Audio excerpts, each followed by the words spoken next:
Halo semua, apa kabar? Saya harap semuanya dalam kondisi yang baik-baik saja dan tetap sehat dan tetap semangat tentunya dalam mempelajari materi sistem paralel dan terdistribusi. Pada kali ini, materi yang akan saya bahas adalah RabbitMQ.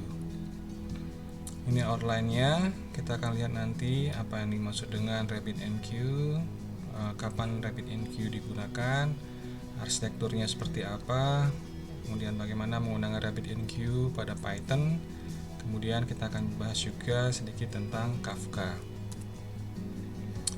Ya, RabbitMQ merupakan sebuah message broker, yang menjadi perantara antara satu aplikasi dengan aplikasi lain, di mana antara aplikasi tersebut akan mengirimkan message dan message-nya itu akan melewati sebuah penengah atau intermediary atau disebut dengan broker.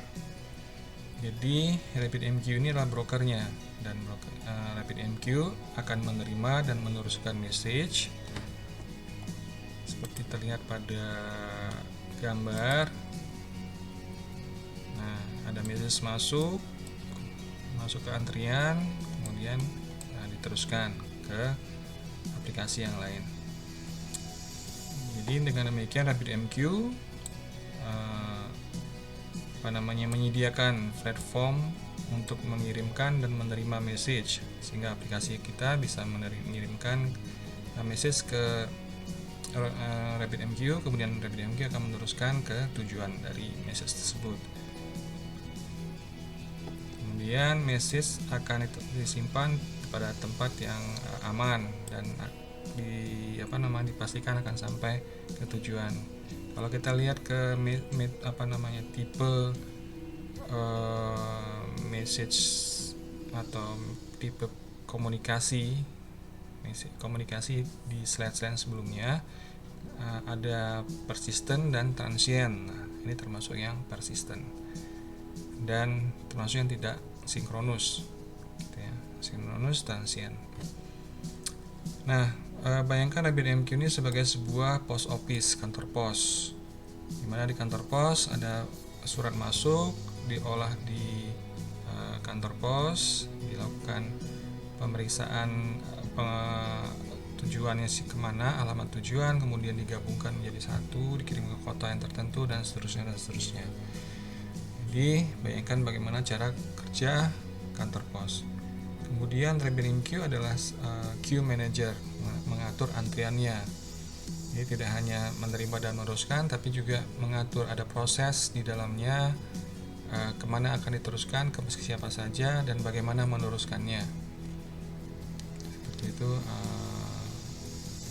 Kita lihat juga pada gambar ini ada producer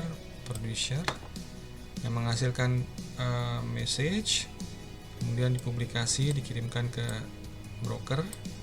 Nah, nanti setelah disimpan di broker, masuk ke antrian, maka consumer bisa mengambil message tersebut. Ya, tentu juga consumer bisa melakukan subscribe, mendaftarkan dulu,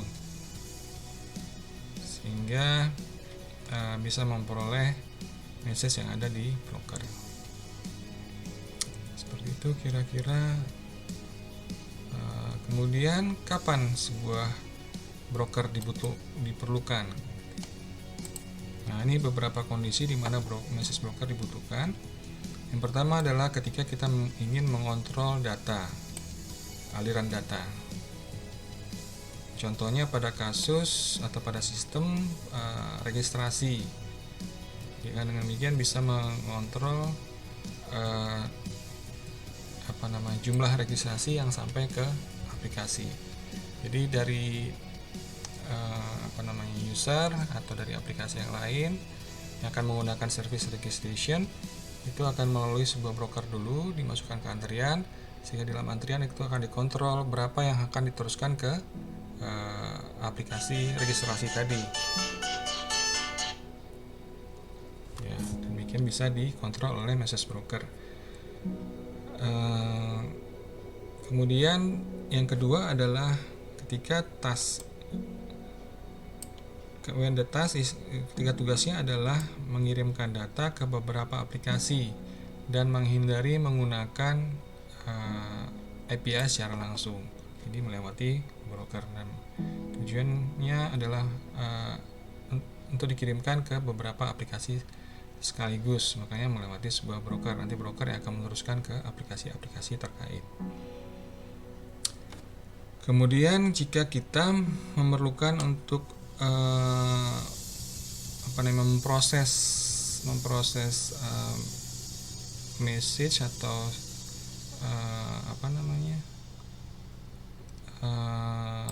sebuah sistem, atau memproses sebuah aplikasi atau memproses sebuah request itu secara berurutan, dalam urutan yang ditentukan, seperti pada sistem transaksional.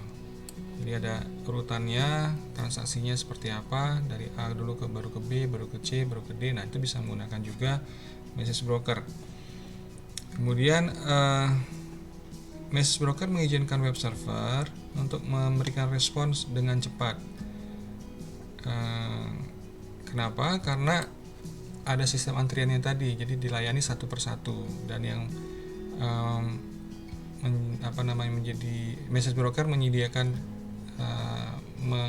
mengontrol traffic yang datang ke, atau request yang datang ke aplikasi, sehingga dia masuk ke dalam antrian di message broker, sehingga si application itu dapat memprosesnya satu persatu dan tidak dibebani dengan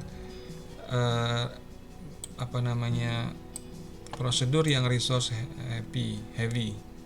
Jadi kalau terlalu banyak request akan berat di sisi aplikasinya, tapi di sini yang melayani atau mengatasi request yang banyak tersebut di level brokernya, sehingga aplikasi dapat memprosesnya dengan cepat. Kemudian dengan adanya message broker, kita dapat mendistribusikan message ke multiple consumer, tadi banyak aplikasi tadi sudah dijelaskan juga di atas, dan juga bisa melakukan load balancing. Dengan demikian kita dapat mengatakan bahwa message broker dapat melakukan 4 hal penting ini.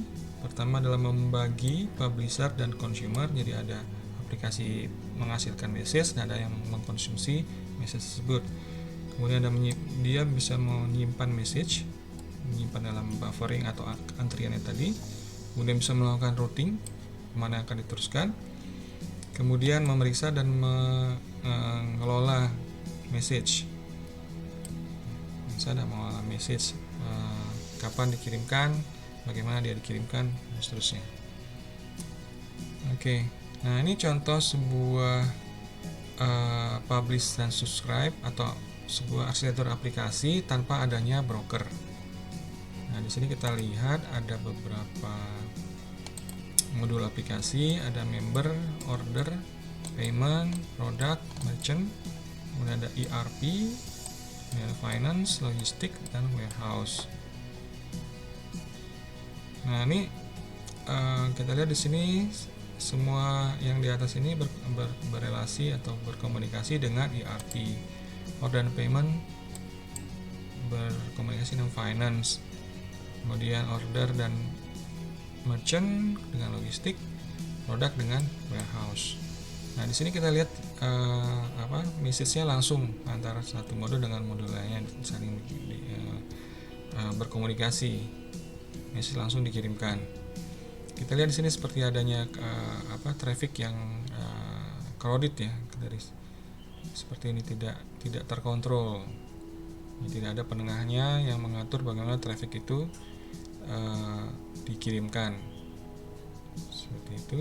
Nah, kalau kita menggunakan broker, maka kita lihat di sini lebih rapi dibandingkan sebelumnya, bahwa ada satu media atau satu perantara antara masing-masing modul atau masing-masing aplikasi tadi di atas dan di bawah sini. Nah, dengan demikian message broker dapat mengontrol bagaimana komunikasinya bisa terjadi, bagaimana kemana akan dikirimkan, siapa yang lebih duluan, dan kemudian aturan-aturan apa saja yang harus dipenuhi dan lain sebagainya. Jadi message broker memiliki peran yang penting di sini. Tentunya dalam konteks memang diperlukan message broker dengan traffic yang besar dan ada keperluan-keperluan tertentu. Nah, kita lihat sini arsitektur dari RabbitMQ. Di sini kita ada producer yang menghasilkan message, kemudian consumer yang mengkonsumsi message tersebut, yang menggunakan, yang merupakan tujuan dari message tersebut. Nah, di sini kita lihat di dalam sebuah RabbitMQ ada exchange yang menerima message dari producer, kemudian dia akan melakukan proses routing di tengah sini. Di sini digambarkan dengan router di sini, digambar router, dan jadi ada proses routing, kemudian dia akan meneruskan message-nya ke dalam antrian queue-nya. Setelah itu akan dikonsumsi oleh consumers. Dasarnya ini adalah arsitekturnya. Kemudian kita akan lihat contoh atau use case pada aplikasi PDF Creator. Nah, pada aplikasi PDF Creator mungkin dilihat gambarnya dulu. Seperti ini kira-kira gambarnya. Nah, pada aplikasi PDF Creator ini membuat PDF. Nah, consumer takes a message off the queue and start processing the PDF. Jadi consumer itu adalah aplikasi yang memproses request membuat PDF, consumer membuat PDF-nya itu. Jadi mengambil message dari antrian, kemudian memproses PDF-nya. Nah, pada saat yang sama, producer yang melakukan request, yang membutuhkan layanannya, itu bisa juga, karena pada saat yang sama produser bisa juga mengirim pesan baru. Jadi tidak harus menunggu sampai request yang pertama selesai, tapi dapat pada yang sama request itu bisa dikirimkan banyak gitu ya. Itu akan masuk ke antrian di message broker. Nah, consumer dan produser ini bisa berada pada mesin yang berbeda, atau bisa juga berada dalam satu mesin, tidak ada masalah. Tapi pada prakteknya itu bisa ditempatkan pada beberapa mesin yang berbeda.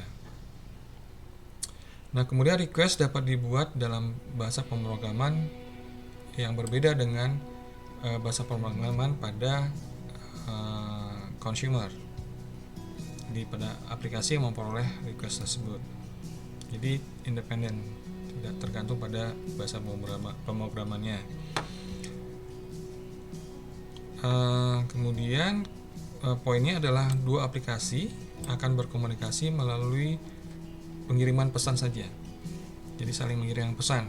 Jadi tidak terjadi tidak tergantung satu sama lain. Tidak ada keterkaitan antara programming language-nya atau sistemnya. Tapi yang penting adalah pesan dikirim,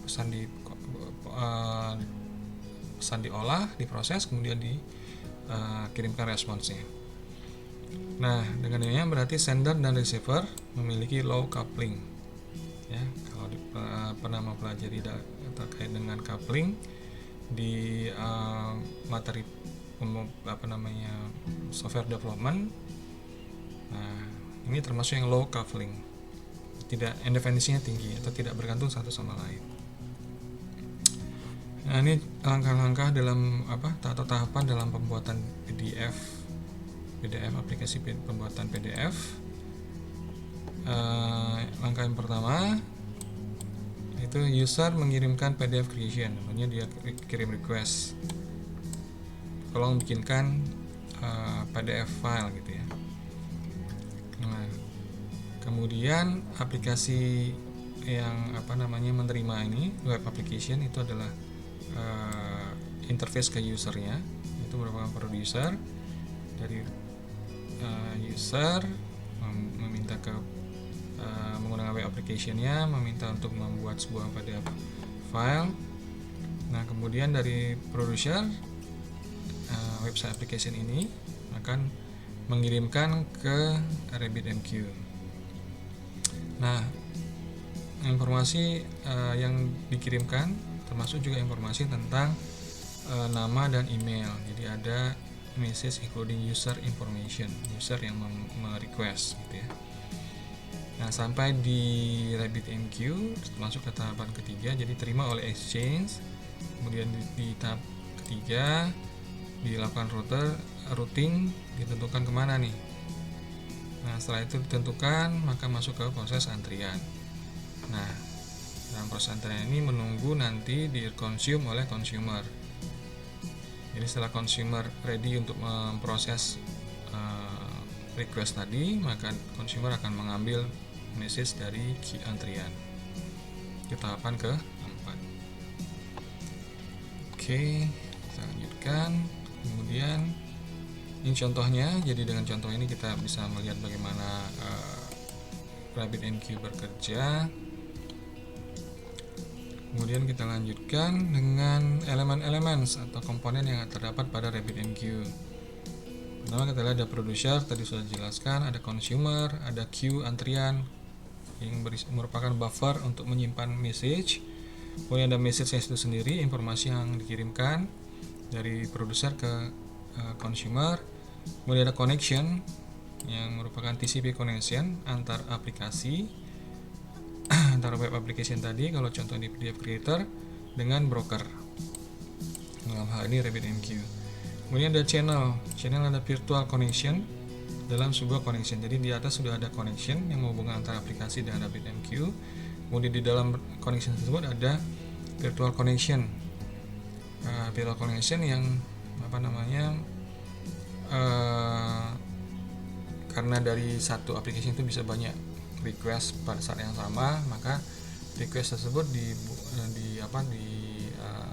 dilayani dalam bentuk sebuah virtual connection untuk membedakan requestnya yang mana dengan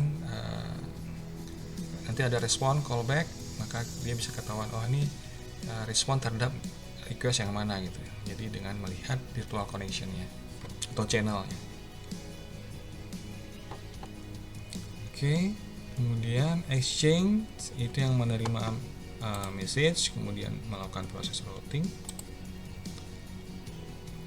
terus meneruskan ke antrian.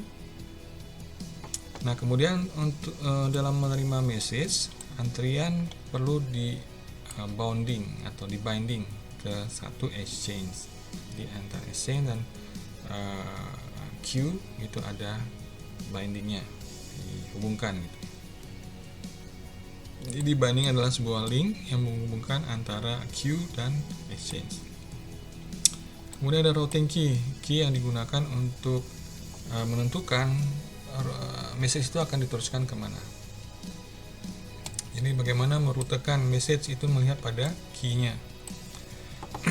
Kalau di jaringan itu routing berdasarkan destination network. Jadi mau menuju kemana dia paket tersebut, maka dia akan tentukan rute yang terbaik. Nah, kalau di sini routingnya berdasarkan key, lihat key-nya. Kemudian akan ditentukan queue-nya mana. Jadi bayangkan atau pikirkan routing key seperti alamat pada message. Kemudian ada AMQP, merupakan protokol ya, Advanced Message Queuing Protocol. Ini protokol yang digunakan dalam mengirimkan pesan pada RabbitMQ. Nah, kemudian elemen berikutnya adalah users yang menggunakan service, tentunya yang menggunakan layanan.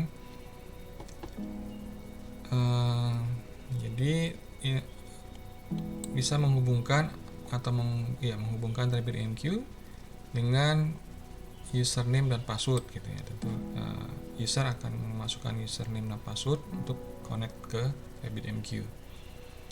Kemudian user juga bisa diberikan permission, apakah otorisasinya apa, seperti rights to read atau write, atau bisa mengkonfigur privilege within the instance. Nah, kemudian user juga bisa di-assign ke specific virtual host. Jadi ini terkait pengelolaan user pada RabbitMQ. Kemudian ada virtual host, vhost atau virtual host. Ini menyediakan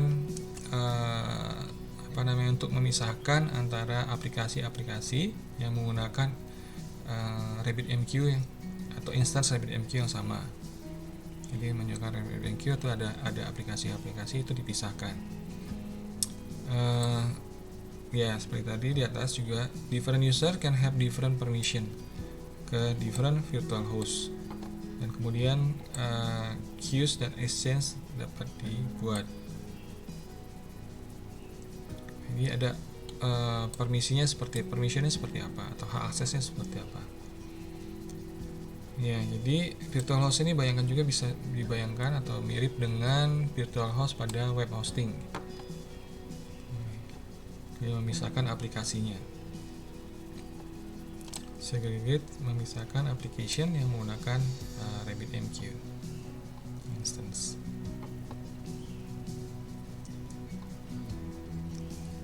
Oke, dan di setiap virtual host itu bisa ada permission yang berbeda dari setiap users. Nah, kemudian ini message flow atau aliran message dalam RabbitMQ. Di sini kita lihat ada 5 tahapan. 5 tahapan. Yang pertama adalah ya tentu ada producer yang menghasilkan message, kemudian dikirimkan ke exchange.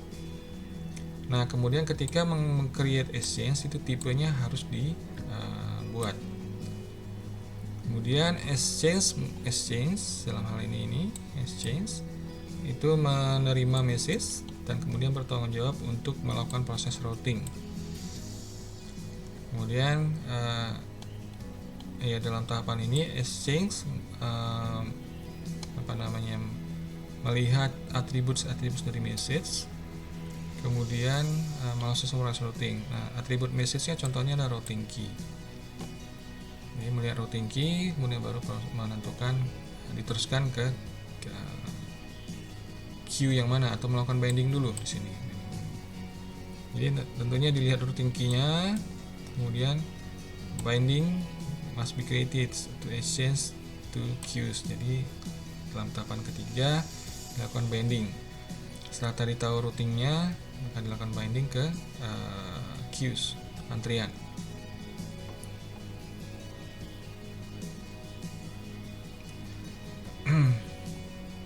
Kemudian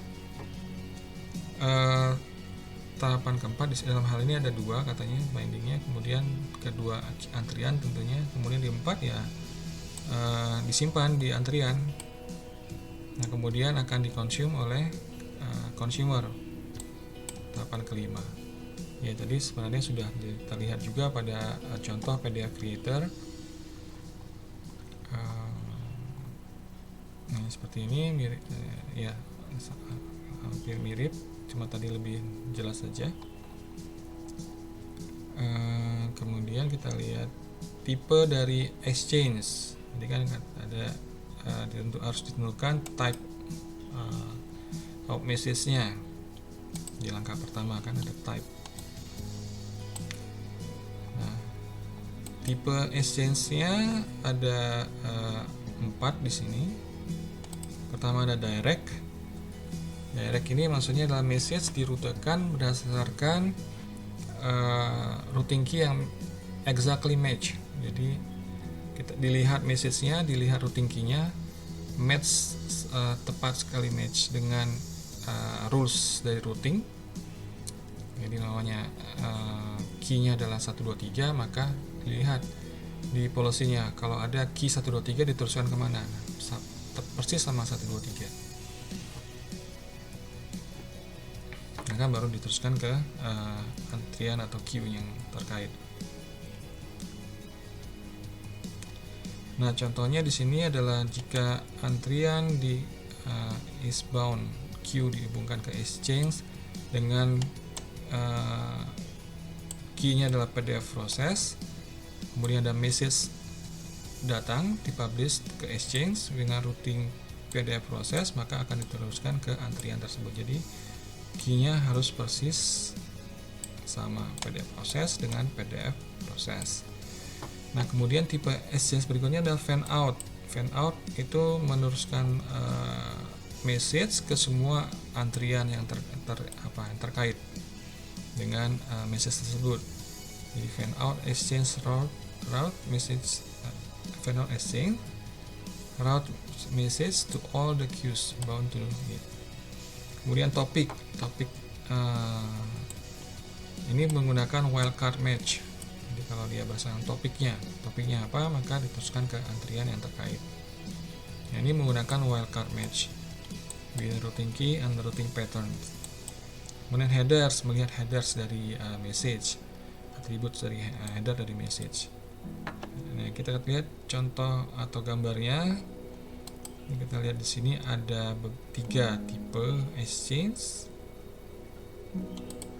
Ini ada direct, topic, dan fan out. Ini kita lihat binding key-nya langsung satu ke satu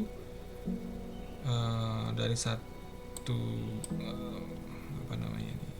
producer atau satu exchange ke satu queue. Dan di sini kita lihat key-nya adalah media proses, harus tetap persis sama. Kemudian yang topik yang menggunakan wildcard, di sini kita lihat ada bintang di sini, ini maksudnya wildcard. Jadi eu.de.bintang. Ini terbalik bintang.de.eu gitu ya. Jadi apapun kalau dia belakangnya adalah de.eu, maka ini akan match. Kemudian atau us.pagar gitu ya. Nah, ini juga kalau dia belakangnya us ya berarti akan diteruskan ke Q3. Itu yang disebut dengan wildcard. Kemudian fan out ya kalau dia terkait akan diteruskan ke semua fan out, diteruskan ke antrian yang terkait dengan message yang datang tadi. Oke, kita lanjutkan. Ini implementasi atau pemakaian RabbitMQ pada Python. Ini bisa menginstal RabbitMQ, bisa dilihat di URL ini atau di website ini. Kemudian bisa juga menggunakan containers Docker. Jadi bisa menjalankan command ini jika sudah punya container atau sudah memiliki Docker di sistem. Maka kita akan bisa langsung mendapatkan RabbitMQ di dalam containers, tidak perlu menginstalasi lagi, tinggal dijalankan saja. Nah, kemudian untuk memanfaatkan RabbitMQ tadi dalam Python, kita menggunakan library yang namanya Pika. Jadi Pika harus diinstal dengan menggunakan pip seperti ini. Kemudian bisa kemudian menulis producer programnya dan kemudian menulis consumer programnya. Nah, lebih jelasnya bisa dilihat di tutorial sini, ini alamat atau webpage ya. Atau bisa juga mengacu ke buku yang akan nanti saya tampilkan juga atau saya attach ke CIS ya, saya upload ke CIS. Nah, kemudian ini juga message oriented atau message broker lainnya yang disebut juga dengan middleware. Itu IBM WebSphere Message Queuing, ActiveMQ, Qpid, ZeroMQ, RabbitMQ tadi yang kita bahas sebelumnya, kemudian HornetQ dan Kafka. Ini teknologi terkait dengan message queuing. Nah, kita bahas sedikit tentang Kafka hanya untuk perkenalan saja, tidak akan dibicarakan secara details. Ya, Kafka itu mirip dengan RabbitMQ, tapi memiliki kemampuan yang sedikit berbeda. Jadi Kafka ini digunakan untuk real-time streams of data, untuk mengumpulkan big data yang besar yang dikumpulkan dari log, contohnya log dari jaringan maupun dari aplikasi yang besar yang selalu terjadi setiap saat. Itu dikumpulkan oleh Kafka. Ini nanti dirutekan juga oleh Kafka mau diteruskan kemana nih, dan kemudian bisa dilakukan analisis secara real time. Nah, Kafka digunakan dengan in-memory microservices. In-memory berarti sudah tersimpan di memori, seperti in-memory database. Database-nya semuanya sudah dikopikan ke memori. Untuk menyediakan durability dan kemudian dapat digunakan untuk events yang kompleks ya, CEP event ke kompleks event streaming system, maupun melayani juga event yang dari IoT. Internet of Things. Jadi dari perangkat-perangkat itu kan banyak event yang terjadi, itu bisa dikumpulkan juga oleh Kafka. Lognya disimpan oleh Kafka dan bisa dilakukan analisis secara real time. Nah, Kafka itu adalah message bus. Ya, seperti dengan RabbitMQ, seperti yang kita gambar tadi, ada message broker menjadi sebuah bus yang dimana banyak aplikasi yang terhubung ke situ. Nah, dia merupakan message bus tapi dioptimasi untuk dapat melayani streaming atau traffic yang tinggi dan juga melakukan reply. Nah, RabbitMQ memiliki keunggulan dalam hal ini kalau membutuhkan algoritma routing yang kompleks. Jadi kalau mau melakukan routing dengan algoritma yang kompleks, lebih baik menggunakan RabbitMQ. Tapi kalau dia membutuhkan high traffic, dapat melayani high traffic, maka menggunakan Kafka. Atau if you need to support batch consumer berarti kan trafficnya banyak dari banyak sumber. Nah, itu bisa menggunakan Kafka. Bahkan juga bisa melayani it could be offline, yang dimana konsumernya bisa offline, atau consumer ingin mengirimkan message-nya pada low latency gitu ya. Latency yang rendah berarti cepat, maka itu bisa menggunakan Kafka. Nah, lebih jelasnya bisa dibaca atau dipelajari pada webpage ini. Nah, ini arsitektur dari Kafka. Ada producer sama seperti RabbitMQ, ada consumer. Kemudian di sini kita lihat di dalam sini brokernya ada beberapa. Ada primary brokers, ada replicas brokers. Jadi message queuing-nya itu ada beberapa dan ini dikontrol oleh zookeeper. Ini ada zookeeper yang mengelola zoo ini anggap sebuah zoo atau kebun binatang gitu. Ini binatang-binatangnya ada producer, ada broker, ada consumer gitu. Nah, ini dikelola oleh zookeeper. Jadi kemana proses routing juga dilakukan di sini dikontrol atau dikelola oleh zookeeper. Exchange-nya juga dikelola di sini. Ya, itu saja untuk slide kali ini. Semoga dapat difahami dan dapat diimplementasikan tentunya di aplikasi, di real application. Oke, sekian saja pertemuan kali ini. Tetap semangat dan salam sehat.